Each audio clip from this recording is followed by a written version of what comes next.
करायचं स्मरण. जय जय रघुवीर समर्थ. श्री समर्थ कृपेने एक सुंदर असा बोध, एक सुंदर असं श्रवण आपल्याला प्राप्त झालेलं आहे. या श्रवणाच्या माध्यमातून उत्तमचं सामर्थ्यसुद्धा समर्थांनी प्राप्त करून दिलेलं आहे. बघा, प्रत्यक्षपणे भाग कसा दिलेला आहे, नक्कीच श्रवण करूया. समर्थ म्हणाले, आपण आपल्या आयुष्यात प्रत्येकाला आनंद, प्रत्येकाला खुश करण्याचं पाहत असतो, परंतु प्रत्येकाला खुश करत बसू नका. कारण प्रत्येकाच्या जीवनात जर आपण आनंद देण्याचा प्रयत्न करत राहिलो, खुश करण्याचा प्रयत्न करत राहिलो, तो लोक आपल्याला वेड्यात काढतील, लोक आपल्याला कमी समजतील. कारण का? आपण आपल्या जीवनामध्ये जीवन जगत असताना समोरच्या लोकांचा सुद्धा आपण विचार करत असतो, परंतु जगण्याचा तोल हा असा असतो की कुणाला क्षणभराचे रंग मिळत असतात, तर कुणाला सुंदर क्षण मिळत असतात. आता आपण पाहायचं आहे, जीवनाला नवा रंग, जीवनाची बघा ज्याप्रमाणे जी गोडी आहे ती केव्हा आपल्याला प्राप्त होईल. फूल असतं बघा, एखादं फूल, ते फूल जेव्हा आपण घरामध्ये आणतो आणि प्रत्यक्षात त्या परमेश्वराचरणी वाहतो, तेव्हा त्या फुलांमध्ये किती सामर्थ्य असतं विचार करा. परंतु त्याच फुलामधली एक पाकळी जर जमिनीवर पडली तर ती उचलून आपण पुन्हा देवारात ठेवत नाही. त्या फुलाच्या पाकळीचं सामर्थ्य संपलं, त्याची पुण्याई संपली. ते परमेश्वराचरणी जात होतं, तितक्यातच बघा पुण्याई संपली. आता प्रत्येकाला खुश करायचं आहे. एखादं नवीन फूल जेव्हा आपण पाहतो, तेव्हा ते फूल सुगंधी आणि टवटवीत ज्याप्रमाणे आहे तसा आपला चेहरा हा टवटवीत आणि सुगंधित असणं गरजेचं आहे. संध्याकाळी फूल तेच मावळत असतं. मग ज्याप्रमाणे आपल्या डोक्यामध्ये येणारे विचार, त्याप्रमाणे आपलं स्वभाव लोकांना दिसत असतो. मग आपल्यामध्ये असणारे रंग हे आपण एकमेकांना दाखवत असतो. आता रंग ज्याप्रमाणे बघा, सूर्य आणि चंद्राला ग्रहण लागतं, वेद लागतं. ग्रहण लागणं म्हणजे काय? सूर्य आणि चंद्रांच्या सोबत बाबतीत असं का घडत असतं? मानवी मनाला लागलेलं ग्रहण हे कधी सुरू होणार? आज आपण पाहतो की नाही, आज सूर्यग्रहण आहे, चंद्रग्रहण आहे, परंतु आपल्याला जेव्हा ग्रहण लागतं तेव्हा हे किती दिवस चालायचं? केव्हा आपली इथून सुटका होणार आहे? केव्हा आपल्याला मोकळी मिळणार आहे? हे सांगता येत नाही ना. मनुष्य देह आहे, या 84 लक्ष योनींमधून आपण फिरून आपल्याला जो नरदेह प्राप्त झालेला आहे. समर्थ म्हणाले, मोक्ष प्राप्तीचा निश्चय बोलिला असे. आता आपल्याला सुद्धा यातून मोकळं व्हायचं आहे, यामध्ये अडकून पडायचं नाही आहे. आपण काय विचार करत असतो? दुसऱ्यांचा जेव्हा आपण विचार करतो ना, की बाबा चला सर्वांना आनंदी समाधानी राहण्यासाठी आपण जीवाचं रान करतो, परंतु समोरच्या लोकांच्या मनात जे काही चालू आहे ना, ते आपल्याला कळत नाही. आपला वापर सर्वजण करून घेतात, परंतु जेव्हा आपल्यावर बघा वेळ येते ना, तेव्हा लोक दार बंद करतात. मग असं का? आपण आपल्या विचारांप्रमाणे, आपण आपल्या बघा स्वभावाप्रमाणे एकमेकांना मदत करतो. म्हणून जीवन जगायचं कसं हे सुद्धा माहीत असणं तितकंच महत्त्वाचं आहे. प्रत्येकाच्या जीवनात सुख समाधान सुखदुःख ही येतच असतात. परंतु जगामध्ये सर्वाधिक स्वस्त मिळणारी वस्तू म्हणजे बघा, जी पैशाने सुद्धा विकत घेता येत नाही, ते म्हणजे काय? लोकांचं बोलणं. तेव्हा पैसा लागतो का हो? जेव्हा आपण एखादं काम करू, ते काम थोडं वाईट झालं की लगेच लोक बोलणारी आहेतच. म्हणजे लोकांचे शब्द ऐकण्यासाठी आपल्याला पैशाची गरज नाही आहे, बरोबर की नाही?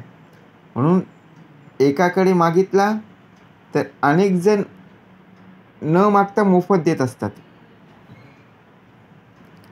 आणि जगातील सर्वात महाग मिळणारी गोष्ट म्हणजे मदतच. आपण एकमेकांकडे मदत मागायला जातो बघा, तेव्हा जी आपली जवळची माणसं आहेत तीच आपल्याला मदत करतील ना. दुसऱ्यांकडे जर मागायला गेलं तर डायरेक्ट देणार नाही. पहिले प्रश्न विचारेल.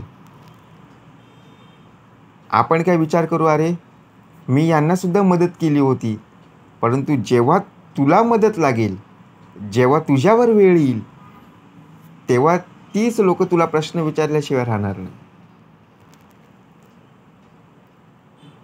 मग विचार करा, अनेकांकडे विनवणी करून मागितली तरी कदाचित एकदाच मिळेल, बरोबर की नाही?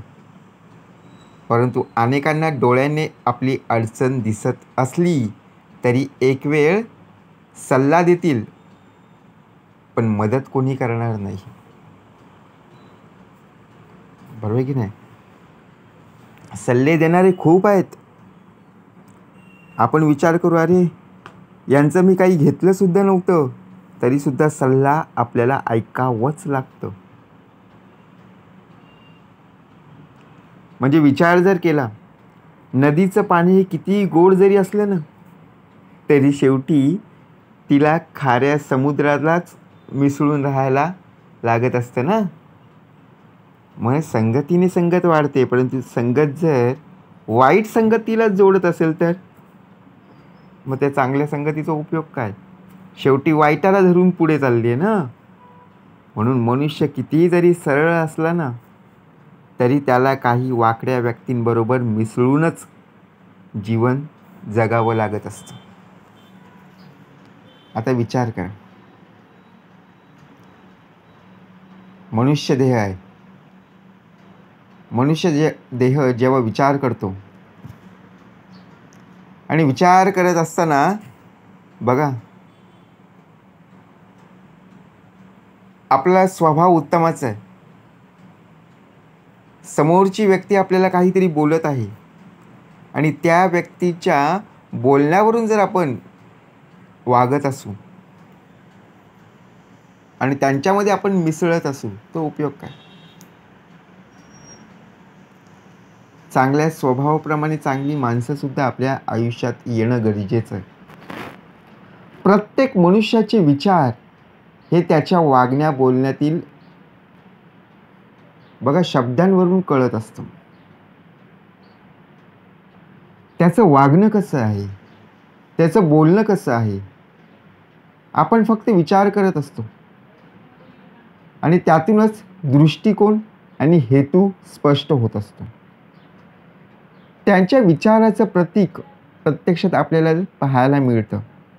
जसं एखादा जिना तोच असतो, पण प्रत्येकाच्या दृष्टिकोनातून तो कुणासाठी वर जाणारा असतो तर कुणासाठी खाली येणारा असतो.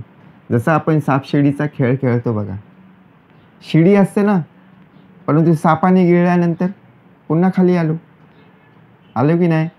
म्हणजे आपण शिडीने वर गेलो, सापाने गिळलं, परंतु एक जिना असा आहे तिथूनच लोक वरती जातात आणि त्याच मार्गाने पुन्हा खाली येत आहेत. आता आपल्याला ठरवायचं आहे कोणासोबत आपल्याला राहायचं आहे, कोणत्या लोकांसोबत आपल्याला जीवन जगायचं आहे. पाहावे आपणासी आपण. जसं की आपल्या डोक्यामध्ये येणारे विचार जे आहेत ना, ते दुसऱ्यांच्या डोक्यामध्ये दुसऱ्यांच्या मनामध्ये काय चालू आहे ते सांगू शकत नाही.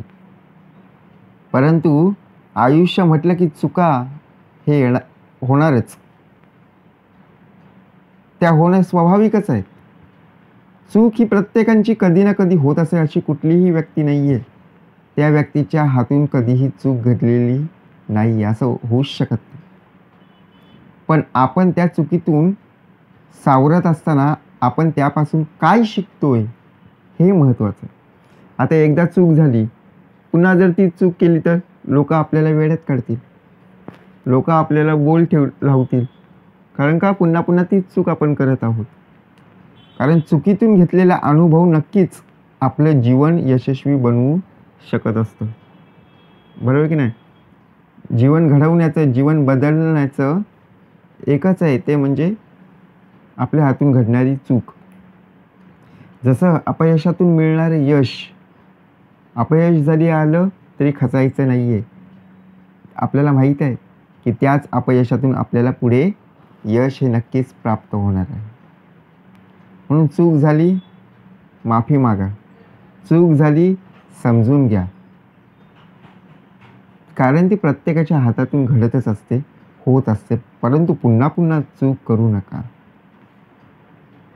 कारण बघा, आपण कोणत्या व्यक्तींना त्रास देत असतो? जी व्यक्ती गरीब आहे, जी व्यक्ती कमी बोलणारी आहे, त्या व्यक्तींना आपण खूप त्रास देतो. जी व्यक्ती आपल्याला बघा सरळपणे बोलते, त्यांच्या तोंडाला सुद्धा आपण लागत नाही, त्यांना आपण काहीच बोलू शकत नाही. कारण बघा, आपल्या वर्गामध्ये सुद्धा आपले मित्रमैत्रिणी असतात. आपण असे मित्र ठरवतो ना की तो मला बोलूच शकत नाही, किंवा बघा उलट उत्तर देणार नाही, अशा मुलांना, अशा विद्यार्थ्यांना, अशा विद्यार्थिनींना आपण बोलत असतो. परंतु बघा, त्यावेळी आपण समजून जायचं आहे की खरंच कोणालाही त्रास देणं हे शेवटी त्यांनासुद्धा, त्यांच्या अंतरीसुद्धा दुःखदायक आहे ना. कोणाला त्रास द्यायचा नाही. आत्मविश्वास आपला वाढवायचा असेल ना, तर स्वतःविषयाच्या सकारात्मक बाबींचं चिंतन हे सतत केलं पाहिजे. आता आत्मविश्वास वाढवायचा आहे. आत्मविश्वास सहजासहजी वाढत नाही आहे. त्यासाठी उत्तम प्रकारे सकारात्मक गोष्टी आपल्या बाबतीत घडणं गरजेचं आहे. आणि ज्याप्रमाणे सातत्याने आपण प्रयत्न ज्यावेळी आपण करत असतो आणि त्याच वेळी प्रत्यक्षात आपल्याला नक्कीच उत्तम प्रकारे काय असते, बरोबर की नाही, त्याचं फळ मिळत असतं. म्हणून आत्मविश्वासाच्या जोरावर सातत्याने प्रयत्न करणं गरजेचं आहे. म्हणून प्रत्येकाला आपण खुश करत जर बसत राहिलो तर आपलं आयुष्य निघून जाईल. आपण आपल्या आयुष्यात काय केलेलं आहे हे पहिलं पाहणं गरजेचं आहे. कारण आपलासुद्धा देह हा हाडामासाचा आहे आणि आपणसुद्धा बघा या पृथ्वीतलावर जन्माला आलो. दुसऱ्यांच्या सुखदुःखामध्ये नक्कीच सामील होणं गरजेचं आहे. परंतु दुसऱ्यांच्या जीवनात, आयुष्यात आपण आनंद देण्यापेक्षा आपणसुद्धा आपल्या आयुष्याकडे तितकंच लक्ष देणं गरजेचं आहे. कारण पुनरपी संसारा येणे नाही आहे ना, बरोबर की नाही. म्हणून जीवन जगायचं कसं? आयुष्य जगत असताना आपल्याला मिळालेली जी शिकवण आहे ना, ती परमेश्वराच्या शिकवणीनुसार आपल्याला राहणं गरजेचं आहे. जन्मता जायते अज्ञाना, संस्कारे ज्ञान उच्यते. जय जय रघुवीर समर्थ.